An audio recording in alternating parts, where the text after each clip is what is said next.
She saw me crying after my dog died and rolled her eyes. Men crying is such an ick. Be a man. It's just a dog. I replied, understood. Then I packed her bags, kicked her out, and donated her designer wardrobe to an animal shelter in my dog's name. When she asked for her Gucci belts back, Bruno died in my arms at 2:47 p.m. on a Tuesday. 11 years old. German Shepherd mix. Best friend I ever had. Got him right after my divorce when I was 24, broke, and living in a studio apartment that barely allowed pets. He slept on my chest that first night because I didn't have money for a dog bed yet. We grew up together. I'm 35 now, got my life together, own a small house, good job as a welder. Bruno got old, hips went bad, then his kidneys. Vet said it was time. I held him while they did it. Drove home alone, sat on the couch where he used to sleep. Cried like I hadn't cried since my mom died. That's when Karen walked in. She'd been my girlfriend for 14 months, moved in 6 months ago. She was 28, worked in retail management, spent most of her money on clothes and brunch. We split rent and utilities 50-50. I paid for the house stuff since it was mine. She paid for her own car, her own credit cards, her own life. That was the deal. I'm not anyone's wallet. She came through the door with shopping bags. 3 of them, designer logos. I didn't look up. Hey babe. She dropped the bags, saw my face. Oh, the dog? I nodded. Couldn't talk yet. Yeah, the vet called me to confirm the appointment time this morning. I figured. She walked past me to the kitchen, started putting away whatever she bought. You want dinner? I'm thinking we order from that Thai place. I wiped my face. I'm not hungry. You should eat something. I'm good. She came back into the living room, looked at me, actually looked annoyed. Babe, you're not gonna be like this all night, are you? Like what? All sad and mopey. It's kind of bringing down the vibe. I stared at her. My dog just died. I know, and that sucks. But like, he was old, you knew it was coming. She sat on the other end of the couch, far from me, pulled out her phone, started scrolling. Maybe we can watch something funny, get your mind off it. I didn't say anything, just watched her scroll through her phone like nothing happened. Like the most important creature in my life didn't just stop existing. She glanced at me, saw I was still crying. Silent tears, but she saw them, and she rolled her eyes. Actually rolled her eyes. Okay, I'm gonna say something and you might not like it, but someone has to. She put her phone down, used her serious voice, the one she used when she was about to say something she thought was profound. Men crying is such an ick. Like, I know you're sad, but this whole sobbing thing, it's not attractive. You need to be a man about this. It's just a dog. The room went quiet. Even the air felt different. Just a dog, I repeated. Yeah, I mean, I get that you're upset, but it's not like a person died. It was a pet. You can get another one. I stood up, walked to the bedroom. She called after me. Where are you going?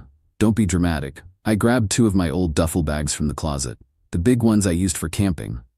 Went to her side of the closet, started pulling her clothes off hangers, armfuls at a time, threw them in the bags. She appeared in the doorway.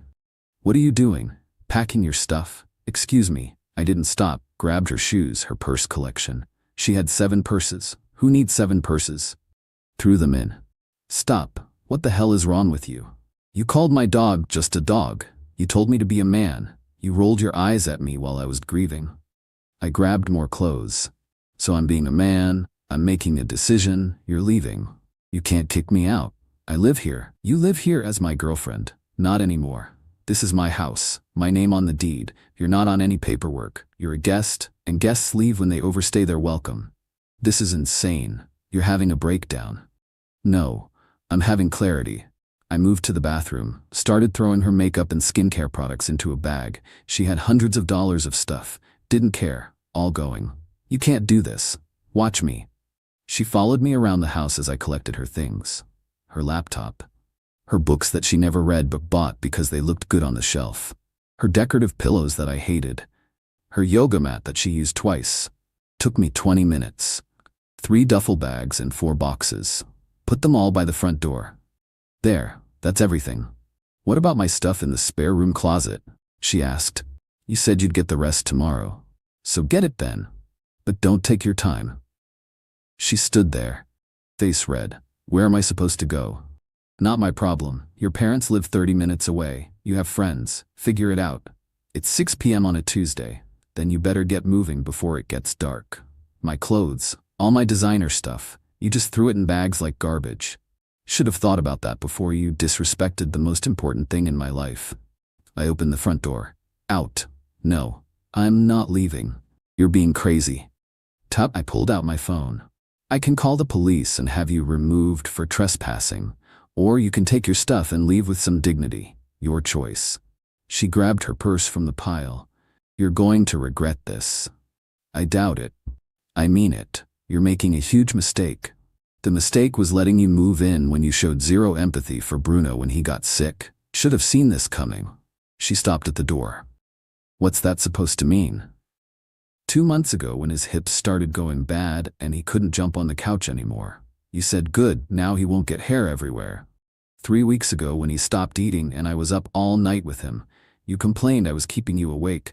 Last week when the vet said it was time. You said finally we can get the house deep cleaned. Her face shifted. Realized I'd been keeping score. I tried to ignore it. Tried to think you just weren't a dog person. But today? Today showed me exactly who you are. You're someone who thinks crying is weakness, who thinks love for an animal is stupid, who thinks being a man means shutting down your emotions. I don't want that. I don't want you. She stood in the doorway. If I leave, I'm not coming back. Good. She grabbed 2 of the bags. I'll get the rest this week. Make it soon, or I'll handle it myself. I can't carry all of this. Make 2 trips or call someone to help, but you're not coming back inside this house. She made a sound like a growl, started dragging bags to her car, took her 3 trips. I watched from the doorway, didn't help. When she finished, she stood by her car. You're going to feel like an idiot when you calm down. I'm completely calm. She got in her car, slammed the door, peeled out of the driveway. I went back inside, locked the door, sat back on the couch, cried some more. But this time it felt different, cleaner. Update. 3 days later, I woke up Wednesday to 47 text messages, 23 from Karen, 18 from her best friend Taylor, 6 from her mom. Karen's texts started apologetic. I'm sorry about what I said. I was insensitive. Can we talk? Then they got angry. You embarrassed me, made me pack my stuff like a criminal. Then manipulative. I'm staying on Taylor's couch. Is that what you wanted? To make me homeless? I didn't respond to any of them. Thursday morning, I was making coffee and remembered the spare closet. She'd asked about it Tuesday night, but never came back for it. I went to check. Holy hell. The entire closet was full of her clothes. Not just full, packed. Racks of dresses, shelves of shoes, boxes of handbags. All designer, all expensive. Gucci, Prada, Louis Vuitton, names I recognized from logos alone. I pulled out my phone, started taking photos. Every item, every label, every price tag she'd left on.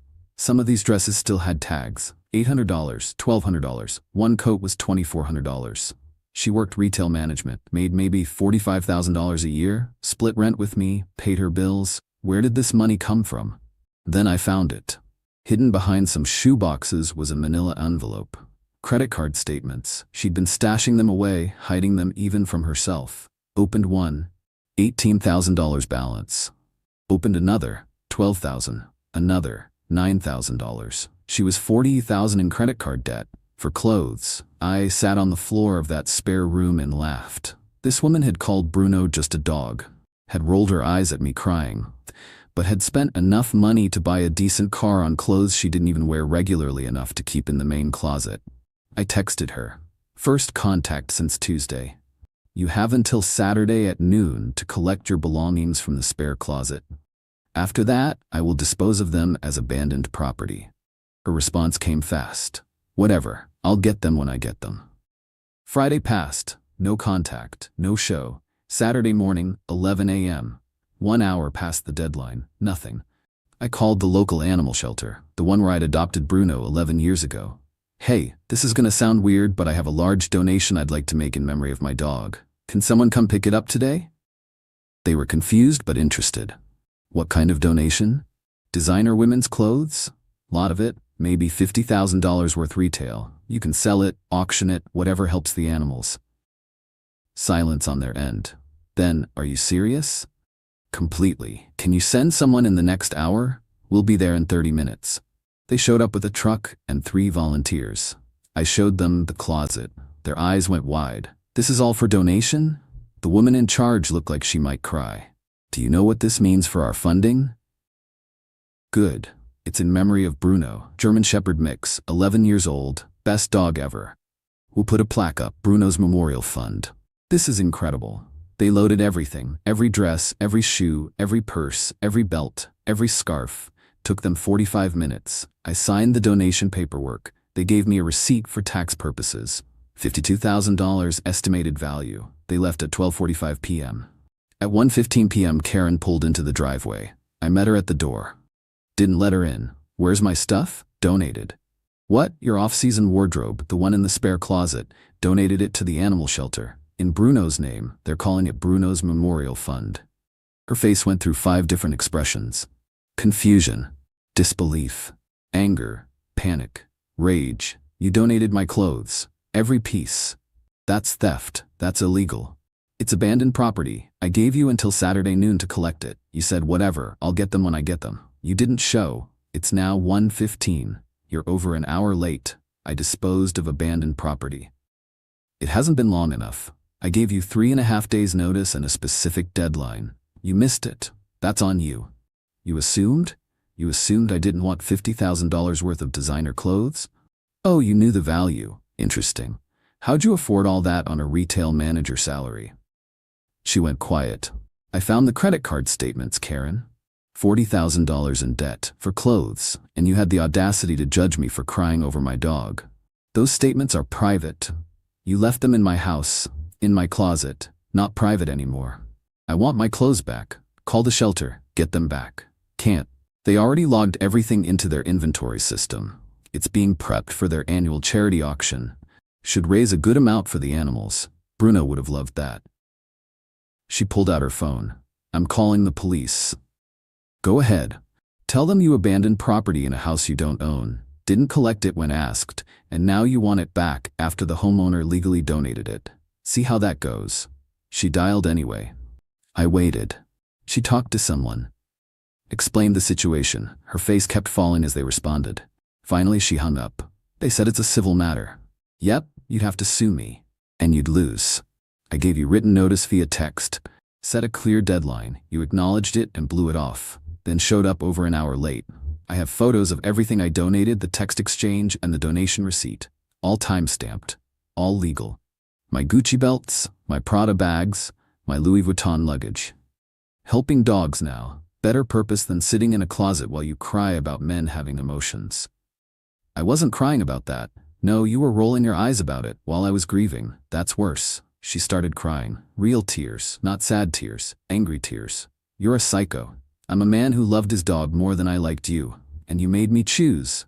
So I chose. This isn't over. Yeah, it is. She got back in her car, sped off again. I went inside, called the shelter back. Hey, just a heads up, the original owner of those clothes might try to reclaim them. Don't let her. She abandoned them. I have documentation. They thanked me. Said they'd already started processing everything and wouldn't return it even if she asked. Perfect. Update 2. The aftermath.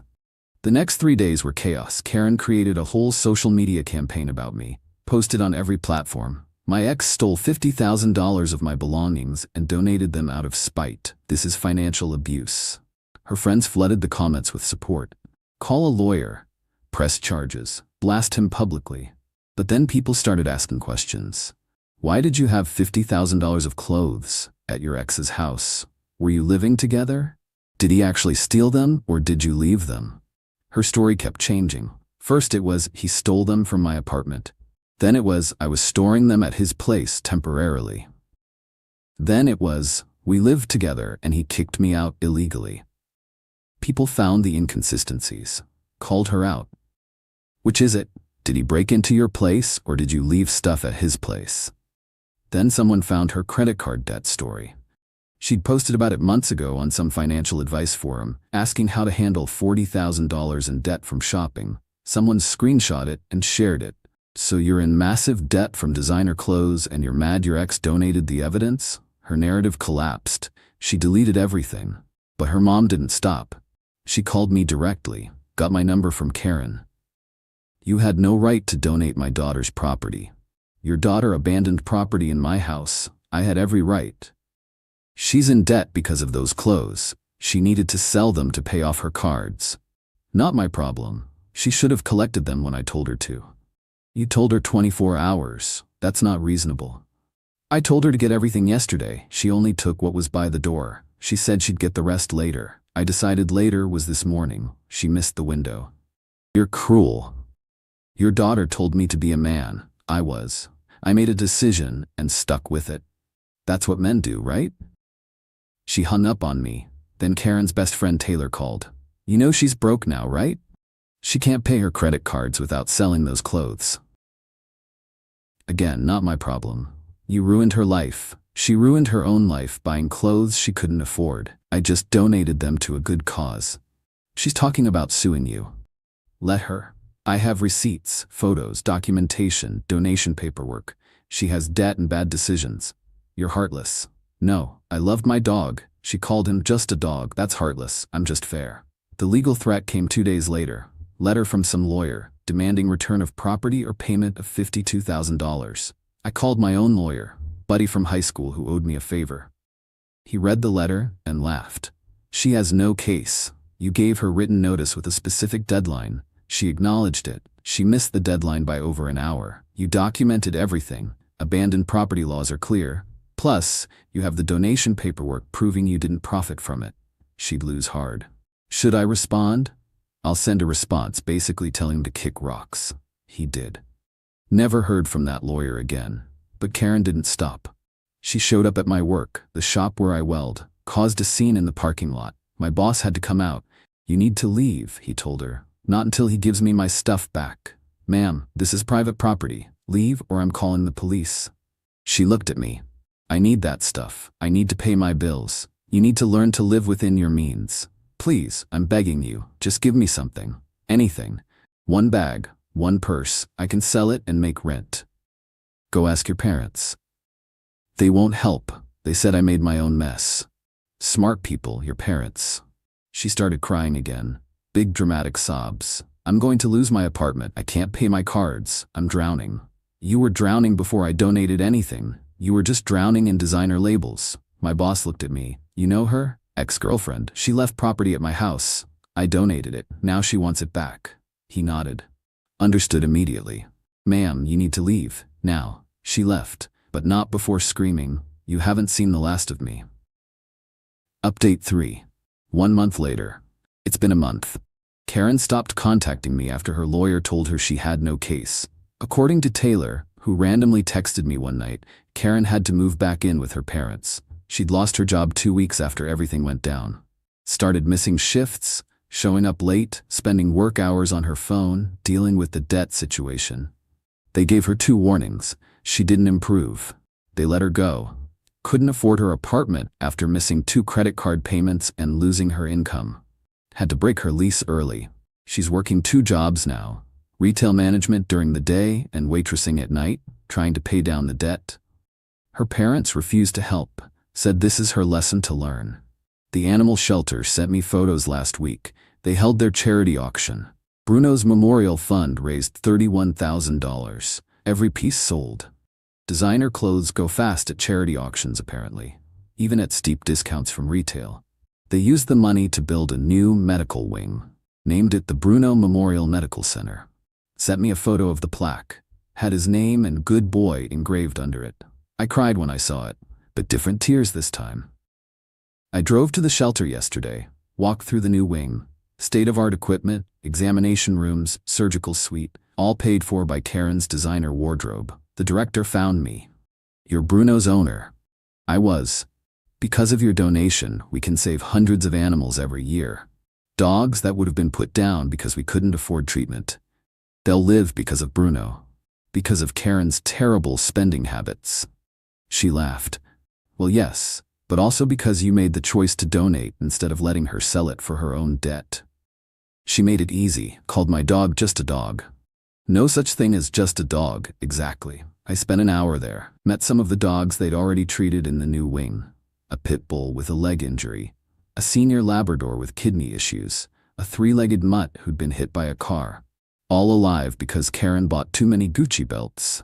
Driving home, I passed a park, saw a guy playing fetch with his German Shepherd. Younger dog, maybe 2 years old. Full energy. I pulled over, watched for a minute.